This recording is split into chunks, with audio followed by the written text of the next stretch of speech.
Hello there, I'm Adam Shaw, I'm the Heart Guy and author of The Lunatic Gene, How to Make Sense of Your Life. Now, what I want to share with you today is I used to work with people who were facing death in my capacity as a nurse in the medical wards that I was at. And I got to go through everybody's life and find out what they loved about it, but more importantly, the regrets that they had. These tended to be the more prevalent when people reached the end of their lives.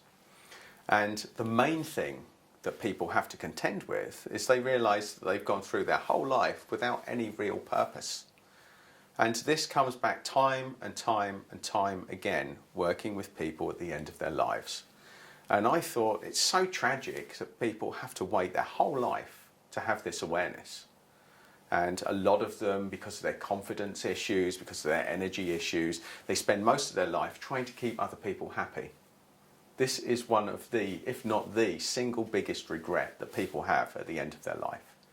That when you try to make other people happy, but inherently you're not happy inside, then not only do you not achieve the happiness in everyone else, but you end up at the end of your life in a very dark and lonely place where you realise that really the only person that you could have done anything for was yourself, and yet you spent most of your life trying to help everybody else.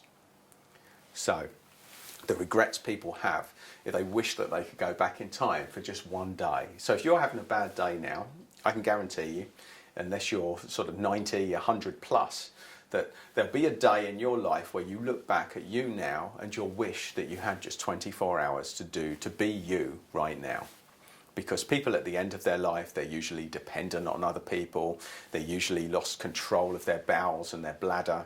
It's a very horrible place to be because the dignity goes. And a lot of people reach a stage where they'd rather be dead, but they're scared to die.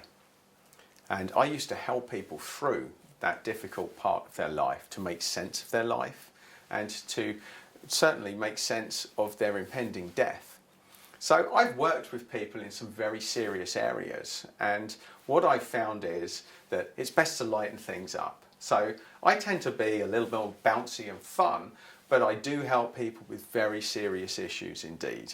Now, if you have got a health issue, if you've got a life crisis, if you're having a midlife crisis, then I help people with these, and this is what I call the lunatic gene.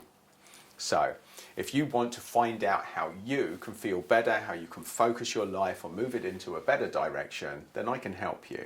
And if you want to find out how, then by all means join me on my website, sign up to my mailing list, and I'll send you events and tips that can help you.